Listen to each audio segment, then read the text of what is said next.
Servants, servants, praise the Lord. Alleluia.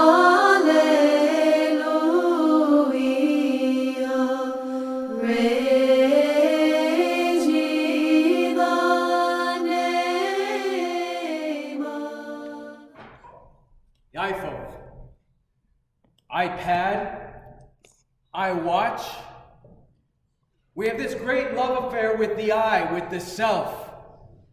So much so that even our phones have cameras on them that are rear-facing so that we can take pictures of ourselves. Selfie. You can go to the supermarket and you can buy a magazine called Self and read all about yourself. We are so in love with this I, with this me, with this self, that I think we can say that we have an iDisease that causes us to go blind.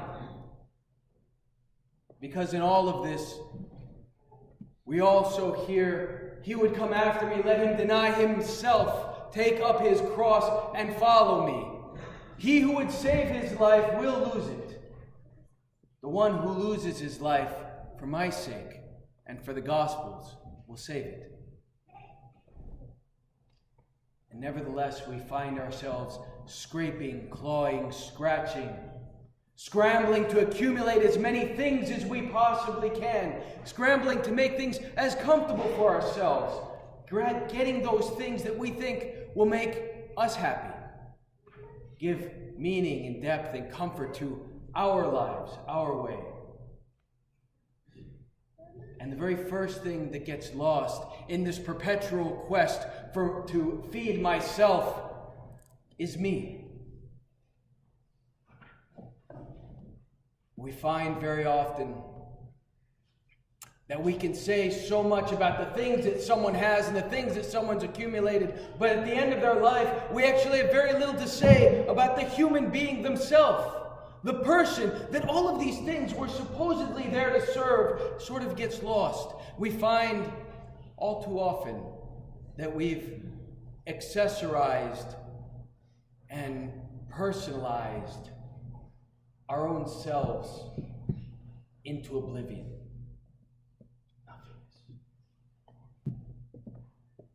But the Orthodox Church is sort of unique in insisting over and over and over that the cross is precious and life-giving. That somehow this horrible instrument of death is a tree of life. This inconvenient, painful, messy thing.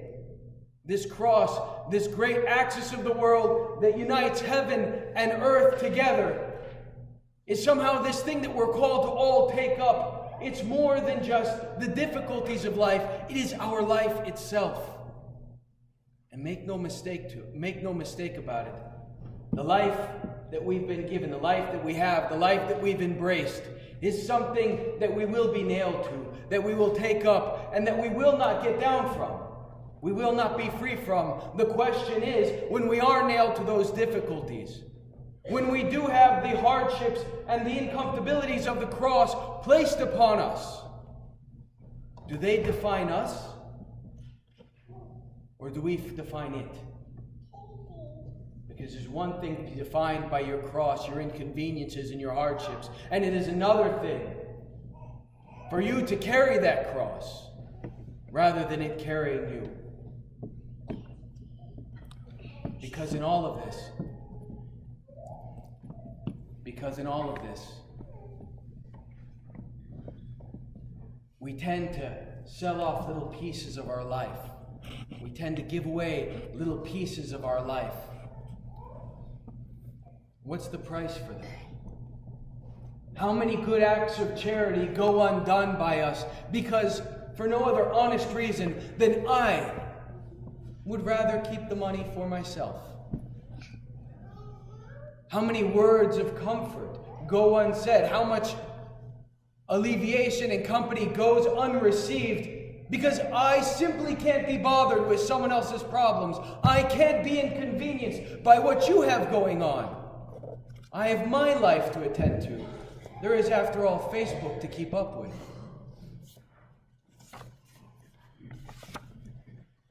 and in avoiding the uncomfortableness and the difficulties of our life, this life that we have, this life that's been handed on to us, this cross that we're called to take up, that is our life itself, we end up choking off the very things that would give our life meaning and the value that we seek for it. Because giving life is not easy. It's not neat. It's not clean. It's messy. It's chaotic. It's difficult. And it is supremely, above all else, inconvenient. I know of no other obstacle so great, I know of no good work that cannot be completely undone and go completely undone because of this one great obstacle. It is inconvenient to me.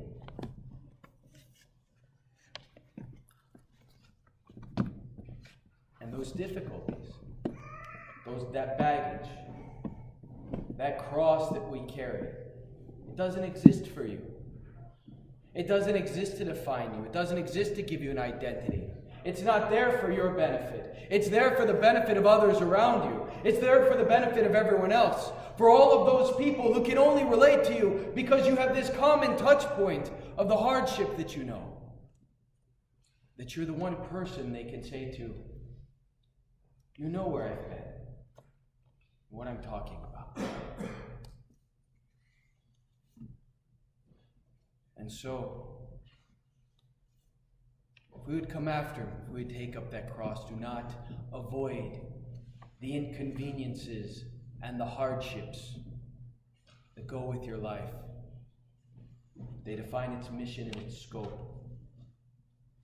With them, your life, your cross, is more than just a barren piece of wood, but it is life itself that you offer to the world around you. He who would save his life will lose it, but the one who loses his life for my sake and for the gospel will save it. Amen. Servant.